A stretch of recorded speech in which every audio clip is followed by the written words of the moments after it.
Oke, kita lanjutin teman-teman. Kita udah dapat initial outlay-nya. Nah, kita cari sekarang adalah free cash flow-nya. Nah, sekali lagi, ketika kita berbicara masalah replacement project, yang kita cari adalah nilai incrementalnya. Udah diketahui nih, nilai revenue 200, untuk yang baru, old-nya 120.000, berarti incrementalnya 80.000. Nah, sekarang kita cari juga COGS-nya, dapat segini masing-masing, dan incrementalnya dapat 40.000, kita kurangin gross profit-nya sebesar 40.000. Sama juga untuk expense-nya juga berlaku seperti itu, kita cari incrementalnya, dan dapatlah EBIT masing-masing. EBIT untuk new 24.000, EBIT untuk old 48.000, berarti ada selisih sebesar 24.000. Nah, tax saving juga kita cari EBIT-nya dapat, depresiasinya juga, dan akhirnya kita dapat operating cash flow masing-masing dengan new asset itu 73.200, old asset 36.400. Nah, kita dapatinlah incrementalnya sebesar 36.800. Dari mana? Dari 73.200 dikurang 36.400, dapat 36.800. Nah, untuk ini, karena dia masih di tahun 1 sampai ke 4, itu kita nggak ada recapturing dari net operating working capitalnya, makanya sama-sama 0. Dan capexnya juga 0.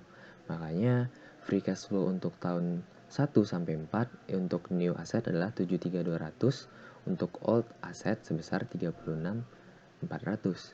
Berarti yang menjadi incrementalnya atau yang menjadi perhitungan kita adalah selisihnya, karena kembali lagi konsep kita adalah replacement, yaitu incremental sebesar 73.200 dikurang 36.400, yaitu 36.800. Ini untuk tahun 1 sampai 4. Kita lanjutin. Nah, berarti ini ya, incremental free cash flow dari 1 ke 4 itu adalah 36.800. Nah, kita cari terminal value-nya untuk masukin incremental free cash flow tahun ke-5. Berarti kan tadi dia dapat dijual seharga salvage value, yaitu sebesar 50.000. Oke, berarti 50.000 ini menjadi capex. Penambah capex, karena capex identik dengan net non current asset. Nah, capex kemudian ada recapturing OWC sebesar 20.000 ya, karena ada recapturing sebesar di akhir tahun dan operating working capitalnya itu stabil, nggak ada penambahan, makanya dia tetap sama dengan di awal, yaitu sebesar 20.000. Sebesar selisihnya tadi ya, sebesar 20.000, makanya ada terminal value sebesar 70.000. Berarti free cash flow incremental di tahun kelima itu 36.800, sama dengan 1 sampai ke 4, tahun 1 sampai ke 4, ditambah dengan tambahan capex dan recapturing operating working capital tadi, itu sebesar 70.000. Hasilnya incremental free cash flow tahun kelima adalah 106.800 gitu. Jadi untuk yang tahun 1 sampai ke 4 36.800, tahun kelima 106.800. Oke, langsung aja kita langsung menjawab pertanyaan ketiga, yaitu kita mencari NPV-nya. Ya udah, net present value-nya kita cari dari tahun ke 1 ke 4 kan sama 36.800, 36.800. Oke, berarti di sini 1 kurang 1,1 pangkat 1, 1 ini dari 10%, 1,1 pangkat 2, pangkat 3, pangkat 4, pangkat 5. Jangan lupa untuk yang free cash flow tahun kelima itu sebesar 106.800.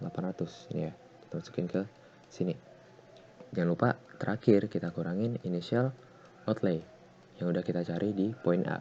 Sekali lagi, yang kita kurangin adalah initial outlay, dan initial outlay replacement project itu sedikit berbeda dengan ketika kita membeli project baru secara langsung. Kita pakai cara yang tadi, yang di poin A. Dan akhirnya kita dapat NPV-nya sebesar 33.965.